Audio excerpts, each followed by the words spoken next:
We hadden het aan het begin van deze uitzending al over de persconferentie van Johan de Graaf, de nieuwe directeur van het CMC. We hebben een deel van die persconferentie waarin hij zich introduceert en waarin hij de belangrijkste zorgpunten aangeeft en ook sommige oplossingen.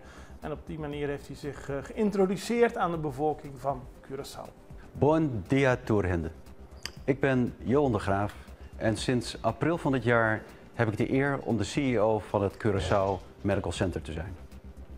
Vandaag sta ik hier samen met onze medisch directeur Ingemar Merkies en onze Chief and Financial Officer Carina Lombardi. Zoals u al weet zal Ingemar, onze huidige medisch directeur, ons per 1 januari verlaten. Dit is een groot verlies voor het CMC, voor het managementteam van het ziekenhuis.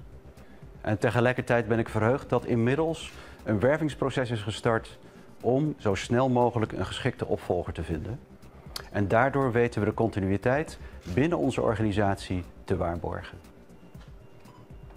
Sinds mijn start in april heb ik heel bewust de tijd genomen om het CMC goed te leren kennen en de toch complexe situatie volledig te begrijpen. En daarom ben ik dankbaar dat ik mij vandaag voor het eerst formeel tot u kan richten. En als we het over het CMC hebben, praten we niet over het prachtige gebouw of over de organisatie. We praten over een ziekenhuis dat bijna in elk gezin op dit eiland een rol speelt. En sinds de opening in 2019 staat het CMC onder constante druk.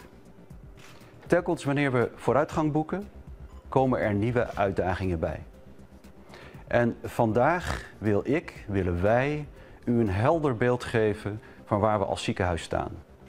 Welke problemen we tegenkomen en welke stappen wij zetten om toch door te gaan en te zorgen voor alle mensen van Curaçao, maar ook onze zustereilanden.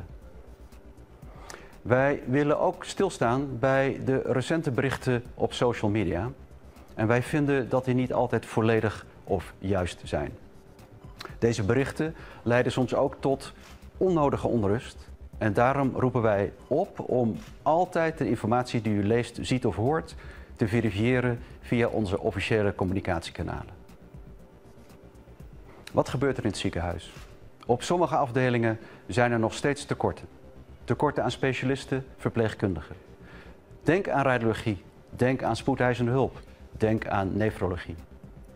En voor sommige specialismen is er zelfs sprake van internationale schaarste, waardoor zij nauwelijks of niet beschikbaar zijn.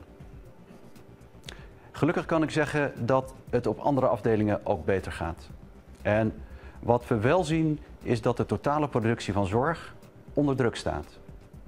Het aantrekken van nieuwe artsen is moeilijk door de hoge werkdruk en de internationale concurrentie.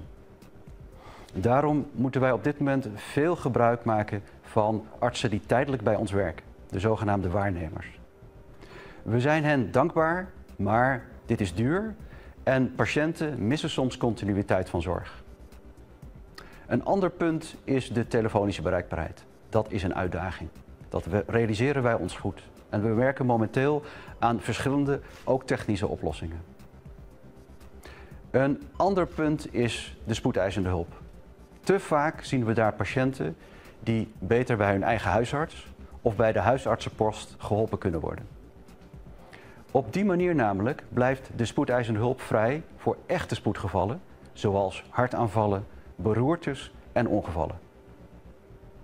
Daarnaast moeten we melden dat in de komende maanden helaas een deel van de geplande operaties uitgesteld moeten worden. En dit komt door een tekort aan personeel in de operatiekamers. Wij begrijpen heel goed dat dit een grote impact heeft op patiënten en hun families. Wij zijn daarom extra personeel uit de regio aan het werven. En wij hopen en verwachten dat binnen een maand alle vacatures zijn gevuld en de operatiekamers